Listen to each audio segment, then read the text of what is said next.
Hello बच्चों, प्रश्न दिया गया है कि चित्र में एक उपग्रह स्मॉल एम सूर्य की एस के चारों ओर दीर्घवृत्तीय कक्षा दिखाई गई है। छायांकित क्षेत्रफल एस से डी छायांकित क्षेत्रफल एस ए बी से 2 गुना है। यदि सी से डी तक जाने में उपग्रह द्वारा लिया गया समय t1 तथा ए से बी तक जाने में जो उपग्रह के द्वारा लिया गया समय है t2 है, तब यहाँ पे 4 विकल्प दिया गया है t1 और t2 के संबंध में कि कौन सा संबंध सही होगा। और यहाँ पे इस तरह से हमें चित्र प्रदर्शित है जिसमें m उपग्रह v वेग से गति कर रहा है इस तरह से, और हमें यहाँ पे s जो है सूर्य जो है वह नाभि पर एक स्थान पर रखा हुआ है इस दीर्घवृत्तीय में, ठीक है। और हमारे पास एस ए बी एक क्षेत्रफल बन रहा है, एस सी डी एक क्षेत्रफल बन रहा है। तो हमें बतलाना है कि जो ए से बी तक और सी से डी तक जाने वाला समय है तो इनमें संबंध किस तरह से होगा। तो हम लोग यहाँ पे सही विकल्प का चयन करेंगे, लेकिन उससे पहले हम लोग यहाँ पे मुख्य अवधारणा देखेंगे जिसके आधार पे इस प्रश्न को हल करेंगे और सही विकल्प का चयन करेंगे। के अंतर्गत हम लोग यहाँ पे केपलर के नियम का अध्ययन करेंगे, वो भी केपलर का द्वितीय नियम। तो ये जो केपलर का द्वितीय नियम है, इसके अनुसार देखिए तो किसी भी ग्रह को सूर्य से जो मिलाने वाली काल्पनिक रेखा होती है वो समान समय अंतराल में समान क्षेत्रफल को तय करती है।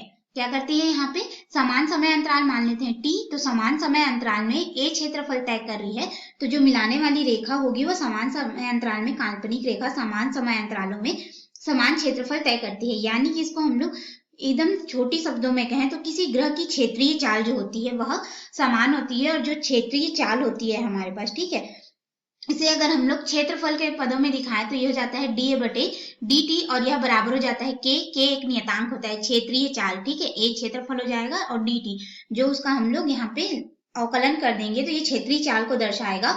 तो किसी ग्रह की जो क्षेत्रीय चाल होती है वह समान होती है, जिसमें हम लोग dA बटे dt बराबर k एक नियतांक के बराबर लेकर के चल रहे हैं। तो यहाँ पे ये हो गया समीकरण 1। अब समीकरण 1 की सहायता से और जो मुख्य अवधारणा है उसके आधार पे मुख्य प्रश्न में आते हैं और अपने प्रश्न को हल करते हैं। जैसा इस चित्र में दिया गया है, ये सूर्य हो गया, ठीक है, और मिलाने वाली काल्पनिक रेखाएं ये हो जाएंगी, ठीक है।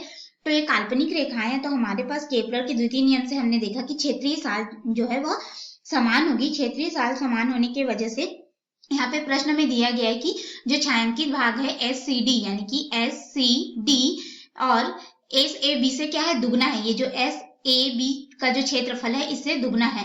तो इसके अनुसार हमें प्रश्न में क्या दे दिया गया है कि पहले के लिए जो क्षेत्रफल है उसे A1 मान ले, जो कि एस सी बी है, एस ए बी है, वह क्या हो जाएगा कि दुगना मिल रहा है हम लोग को एस सी डी के, यानी कि ये हो जाएगा 2A2 के बराबर। इस तरह से हमें क्षेत्रफल मिलेगा।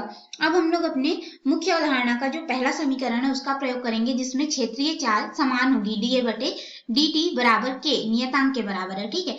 तो यहाँ से हमारे पास जो समीकरण बनेगा वो क्या हो जाएगा, पहले का क्षेत्रफल A1 बटे लिया गया उसके द्वारा समय t1 बराबर दूसरा जो क्षेत्रफल है A2 बटे उसके द्वारा तय किया गया समय A2 उस दीर्घवृत्तीय पथ को पार करने के लिए, और हमें जो दिया गया है उसके मान को यहाँ पे रख देंगे। तो हमारे पास A1 की जगह में हम लोग मान रखेंगे तो ये कितना हो जाएगा 2A2 बटे यहाँ पे हो जाएगा t1 बराबर यहाँ पे हो जाएगा A2 बटे t2 हमें मिलेगा, ठीक है। अब इसको हम लोग आगे हल कर सकते हैं। तो देखिए यहाँ से A2 से A2 जो है वह एक दूसरे को निरस्त कर देगा, कट जाएगा यहाँ पे, और हमारे पास जो t2 है इसको हम लोग इधर पक्षांतर कर देंगे तो ये हो जाएगा 2t2 बराबर हो जाएगा t1 के। तो हमें इस तरह से संबंध जो है प्राप्त हुआ। अब इसके अनुसार हम लोग अपने विकल्प में आएंगे। तो विकल्प ए हम लोग को दिया गया है कि t1 बड़ा है t2 से, तो ये तो हमारा गलत हो जाएगा। b t1 बराबर है 4t2 के, ये भी गलत हो जाएगा। c t1 बराबर है 2t2 के,